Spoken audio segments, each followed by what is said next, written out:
full of hate. He butthurts, cries, and a dark shadow falls over this troll. From the ashes of a once great fandom has risen a meme, an LOL that must be liked. We look to the airways for a vindicator, someone to strike fear in the dark basement of the parents who created him. The battle between fan and smart has begun. With a head on his shoulders stands the smart fan, a speaker of truths, with a voice of silence, and a radio show of justice. This is Ring Rust.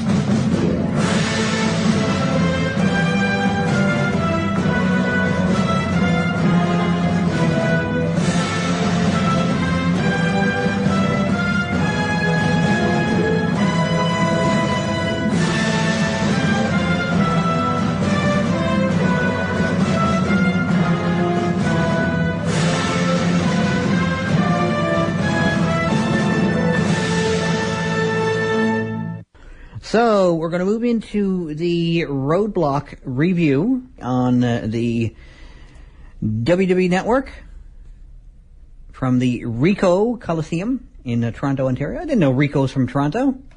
Oh, not the same Ricoh? Anyway, well, on their Wikipedia page, before the event, there were 4 matches. Now, after the fact, on the Wikipedia page, including the 2 dark matches that presumably weren't televised in any way, or maybe they were using them to calibrate the cameras, like point the camera that way and we'll see if it works. Okay, point the camera that way. So, including the 2 dark matches, 9 matches altogether. So, I did call it. I did say they're not going to only have 4 matches. I could only predict 4 matches because that's all they had as of last Friday when I did my show. So, I announced 4 matches and predicted what I thought would happen for those 4 matches, so I guess I'll just have to roll on through. I'm not really complaining. Makes for a more fleshed out show, even though some of the matches were... One of the matches was only 4 minutes, and another match was 3.5, so short matches, but all the better, because you get more wrestling, I guess. So... First match they had here, the first dark match, saw Mark Henry defeating Randy Sharp in a who? Match. So, I guess poor Randy Sharp got checked into the Hall of Pain, after all. Although, he's a good guy now, isn't he? Mark Henry. So, maybe it's a Hall of Pain with a smile? Yeah? And I quote... Check out the TMZ of professional wrestling news. And I quote on Facebook. All the latest news with some attitude, new and classic wrestling videos, and so much more. Can I have your attention, please? I just received an email from the Raw General Manager.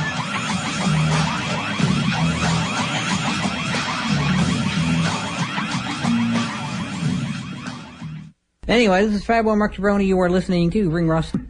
So the second dark match, as I mentioned, was Goldust defeating Victor in a singles match in about just under 7 minutes. So he's beating up one of his brother's former henchmen. Former? I guess they're not together anymore, I guess. Not that I've... Unfortunately, that was rather short-lived, because that looked like it had the potential to be really entertaining. It would give the Ascension finally something concrete to do. It's like, oh, we're henchmen. We're henchmen to this comic book-esque sort of supervillain wrestler, kind of. I know Cody Rhodes would have enjoyed doing it, I'm sure, but, you know, oh well.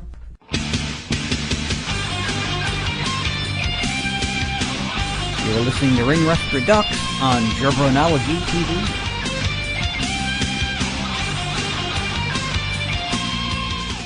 So back to my review of Roadblock from this past Saturday on the WWE Network. The first official match from the actual event. Not really a pay-per-view. It's an event, I guess. I don't know. Like the NXT shows, I guess they'd be events. And the Beast from the East thing, where they were over in Japan, I guess that was an event. Anyway, rolling right along.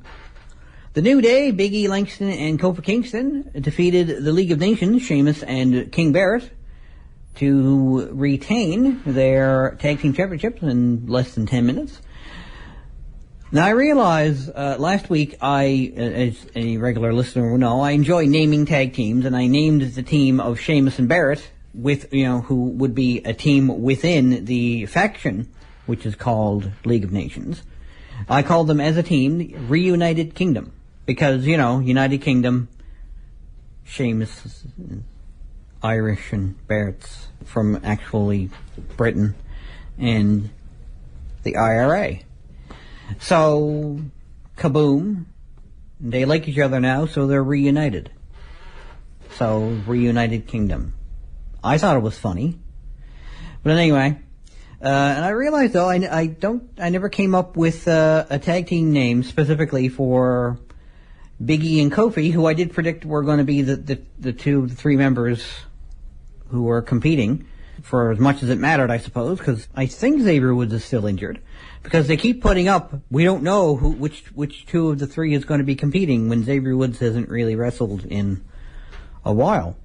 So, which is fine. He's entertaining as a mouthpiece and as a trumpet piece. So, I'm fine with him doing that. If he wants to go back to wrestling, I'm fine with that as well. So, I don't know. I have to think about that, I guess. I never really thought to name their tag team. So maybe next time I'm assuming they'll be on WrestleMania. That'll probably be the next pay-per-view I'm talking about is WrestleMania. So whatever match they're on there, I'll probably name their team then, or hopefully remember to name their team then. Used to be, well, they want, I don't know. Did he ever actually call for the 5 count?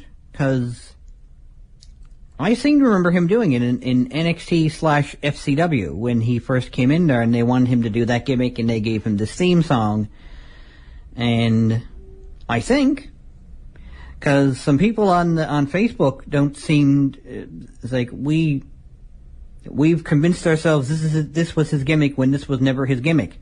And it's like, I'm pretty sure at some point though, I don't know if he was doing it to the extent of King Kong Bundy. Like when the referee counts 3, he says, "No, I need 5." And then the referee has to count 2 more times. I don't know. I don't know if he ever did that. I seem to recall something in FCW maybe, where he was, I don't know. It's my house, come on, turn it up. Hear a knock on the door and the night begins. Pour yourself something cold, baby, cheers to this.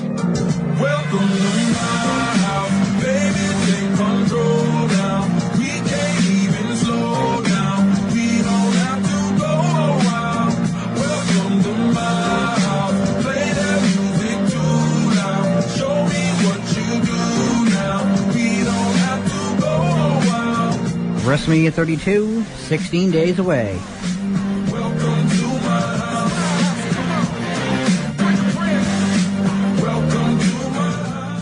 This is Fabio Mark Gironi. You were listening to Ring Rust.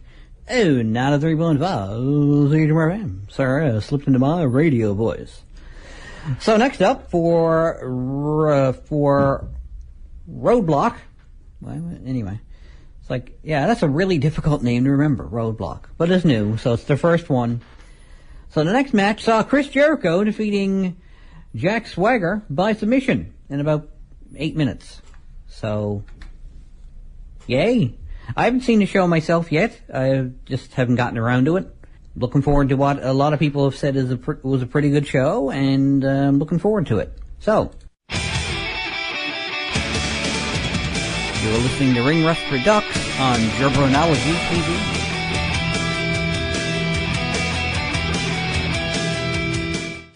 Hey, what's up? This is referee Tony S., and you're listening to Ring Rust on CHMR. Back to the recap of Roadblock. Why am I finding it hard to remember that word? Anyway, from this past Saturday on the WWE Network, NXT Tag Team titles were on the line. I predicted, well, not so much I predicted, I guess, that Enzo and Cass, who I called Can't Teach You This, because that's their catchphrase, and you can't teach that. So, well, I could have called them soft something, but soft service. I don't know. SAWFT. Anywho, I could have did that too, I suppose. Not that I so much really called them winning it, but I would have liked to have seen it. I'm not really surprised at the Revival. The team of Scott Dawson and Dash Wilder ended up coming out on top, but oh well. So I'm not really complaining. This is a great chance to time Slamming Wrestling News Radio on Ring Rust, CHMR 93.5 FM. This is Rambo Mark Jabroni. You're listening to Ring Rust. Oh, not a 3.5 CHMR FM. So back to the Roadblock review from this past Saturday on the WWE Network. So the next match we have here is the Divas Championship, which saw Charlotte defending her title against Natalya in a match that was not announced until, the day of or the day before or whatever. So it wasn't announced until after Ring Rust was over. Long story short. So, and then I guess a lot of these matches were just added. Not a big deal. It's like 7 matches where previously they had 4 advertised. And I suspected, like I said, I said last week, they're likely going to add more matches. It was sort of a no-brainer that they were going to add more matches because they only had 4 announced. So I can't imagine they would have filled 2 hours with 4 matches. They could have, I suppose, if they really wanted to. If they really wanted to give both of those tag team matches an hour in total, they could have. Or probably like 45 to 50 minutes with ring entrances and some stuff going on backstage. But still, that's an awful long time. Now, mind you, they could have went more than an hour with Dean Ambrose versus Triple H, but they didn't, so any one of those matches could have went a long time. But no worries. Still a good show. Doesn't matter how long the matches are. I mean, a lot of these matches are like 15, 20 minutes long. One of these matches is like 25 minutes, just about. So you got some decent length matches. You got some really short matches that didn't really need to be long matches, and you should have walked away happy. Considering what some of you paid for it, it looks like a 0 with a $sign in front of it. Because LOL. So, I mean, if you want to sit by yourself in your bedroom or your office or your home office, I'm sure, or in your living room or wherever, and just watch wrestling for free that you're supposed to be paying for, and just not even bother inviting any friends over to watch it and enjoy it with you.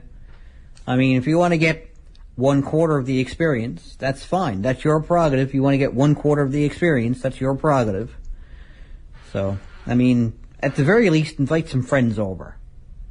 I'm sure you've got at least 1 or 2 friends who are into wrestling, who live moderately near to you, who are all for coming over to your house or having you go over to their house or whatever. So, I don't know. That's the way I'd prefer to do it, but what do I know? So, it's nice to see that the Divas got a nice match on this event, and it went almost 15 minutes, so there's your Diva Revolution right there.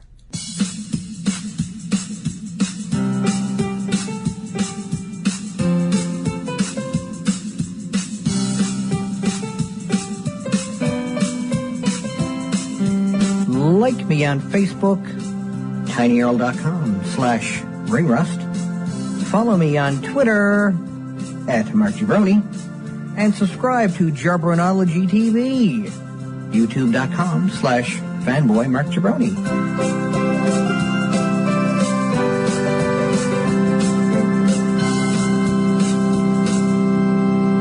This is Fanboy Mark Jabroni. You are listening to Ring Rust. So back to the Roadblock review from this past Saturday on the WWE Network. The next match saw Brock Lesnar defeating the Wyatt family, which is Bray Wyatt and Luke Harper, in a handicap match, which I think was just a regular match, just Bray Wyatt and Brock Lesnar going into the match, right? I believe that's what I read last week. So they made it a handicap match, and Brock Lesnar still won, so obviously they want to make him look dominant going into WrestleMania, or just want to build him up to whatever. So, I don't know. We'll see how that goes. I think the Wyatt family can take a loss or two along the way and not really suffer. Although I'm sure there were some butthurt tosspot internet wrestling fans out there who were saying, oh, Bray Wyatt just got buried. Or, finally, Bray Wyatt's getting buried. Or something equally unintelligent because they've never run a wrestling promotion even once. So...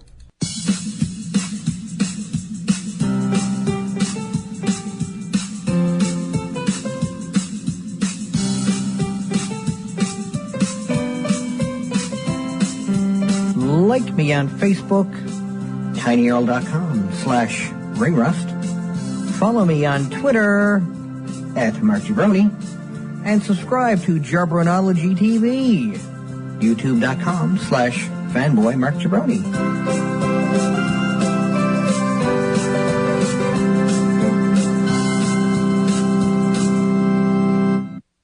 And then they can all transform and merge into a gigantic super rocker robot. This is Fanboy Mark Jabroni. You are listening to Ring Rust. I got 2 matches left to talk about. So Triple H defeated Dean Ambrose in about 25 minutes to defend his WWE World Heavyweight Championship at Roadblock. But the big match I think a lot of people were excited for. I don't even know if it was announced, but it saw the return of Sami Zayn. And he defeated Stardust in 12 and a half minutes. So they got a good amount of time, and it was a good match. That's it for another show, kiddies. Check me out on Facebook, where you can keep track of all the news that's right on the mark, from around ringside to the latest concerts. See you at the shows. Later days.